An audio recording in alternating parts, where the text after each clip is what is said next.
मेरी इससे पिछली वीडियो थी वो थी आर्टिकल 5 ऑफ कॉन्स्टिट्यूशन के बारे में, जो कि कहता है कि सिटीजनशिप या नागरिकता किसको मिलनी चाहिए। उसके लिए आप मेरी प्रीवियस वीडियो देख सकते हैं, जो कि आई बटन में आ रही है और मैं डिस्क्रिप्शन में उसका लिंक डाल दूंगा। आज की मेरी वीडियो जो है आर्टिकल 6 ऑफ कॉन्स्टिट्यूशन है, which is very much important for the country and for the union of India and for the people of India.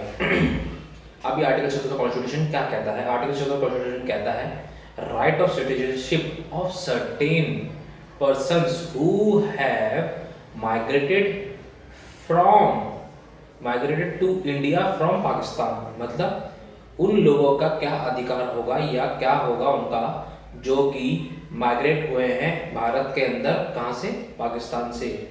ठीक है जी, उन लोगों को क्या नागरिकता मिलेगी, किस तरह से उन्हें नागरिकता मिलेगी और किस तरह से उन्हें नागरिकता मिलनी चाहिए, उसके बारे में ही आर्टिकल 6 ऑफ द कॉन्स्टिट्यूशन कहता है, जो कि मैं आपको वीडियो में बताऊंगा आगे। तो उसके लिए पूरी वीडियो देखते रहिए। आधी वीडियो देखने से क्या होगा, आधा ज्ञान मिलेगा और आधा नुकसान होगा। तो आधा ज्ञान क्या होता है? आधा ज्ञान से नुकसान होता है। तो पूरी वीडियो देखिए। अब क्या कहता है?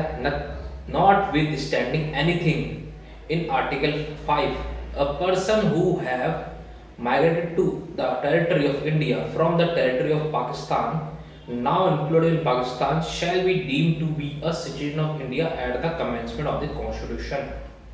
मतलब इस कॉन्स्टिट्यूशन के कमिटमेंट से पहले या बनने से पहले या अपनाने से पहले जो भी लोग पाकिस्तान से हिंदुस्तान आए हैं और वो लोग फुलफिल करते हैं आर्टिकल 5 ऑफ कॉन्स्टिट्यूशन, वो भारत के नागरिक ऑटोमेटिकली या इस संविधान को अपनाने से पहले बन जाएंगे और उनको नागरिकता प्राप्त हो जाएगी according to article 5 of the constitution और article 6 of the constitution as it has been said in the description part of the article 6 of the constitution in the very beginning that notwithstanding anything in article 5। ठीक है जी। अब article 6 of the constitution क्या कहता है?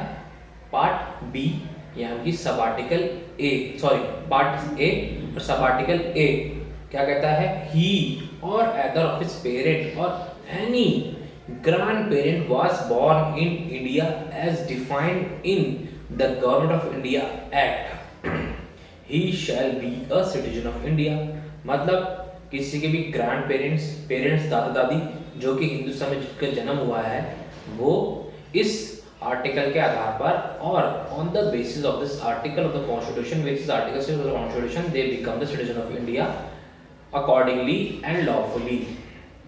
Article 6 of the constitution B का कहता है, वो कहता है in the case B in the case where such person has so migrated before the 19th July 1948 he has been already resident in the territory of India since the date of its migration। क्या कहता है article 6B1? In the case where such person has been migrated before the 19th day of July 1948 he has been already resident in the territory of India since the date of its migration।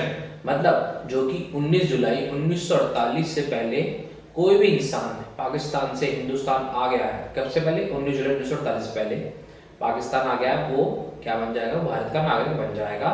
किसके behalf बन जाएगा? Article 6 सब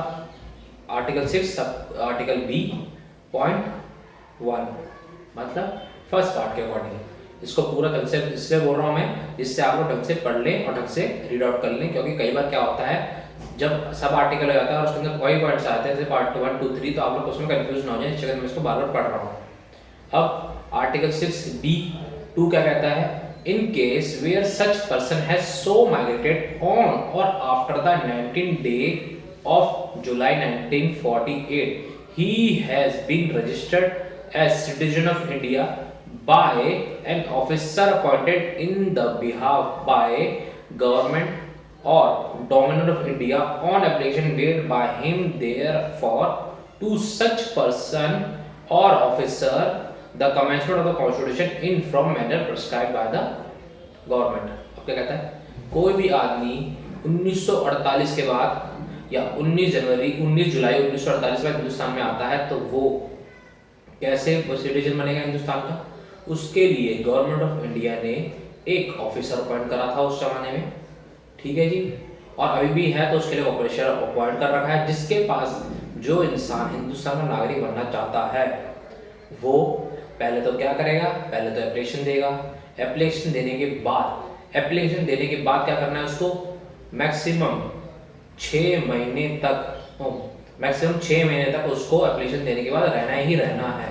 अगर वो ऐसा नहीं करेगा और 6 महीने से ज़्यादा या 6 महीने नहीं रहेगा तो एप्लीकेशन ऑटो रिजेक्ट हो जाएगी, मतलब रद्द कर दी जाएगी उस ऑफिसर के द्वारा।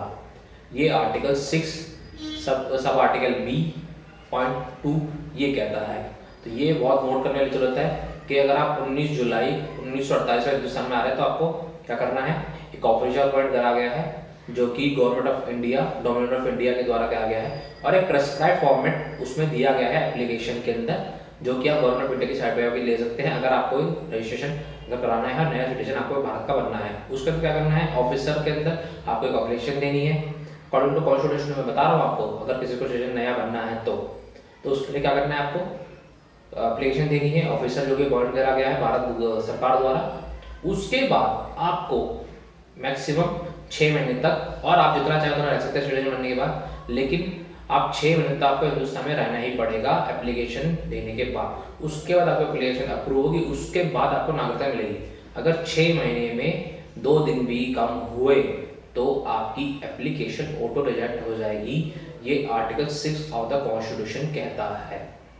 अब मेरी अगली वीडियो जो आएगी वो आर्टिकल 7 ऑफ द कॉन्स्टिट्यूशन आएगी।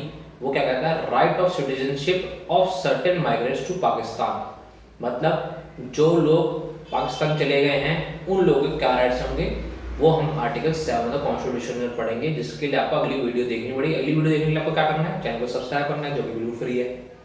वो आप लोग करेंगे तो आपको अगली वीडियो की नोटिफिकेशन आएगी, आपको ज्ञान और मिल जाएगा। और लॉ का ज्ञान या कोई भी ज्ञान हम जितना ले उतना कम है, तो उसके लिए आप वीडियो देखते रहिए, चैनल को सब्सक्राइब करिए। आपकी ये वीडियो देखने के लिए धन्यवाद। पिछली वीडियो जो है उसका लिंक मैं डिस्क्रिप्शन में डाल दूंगा। Thank you.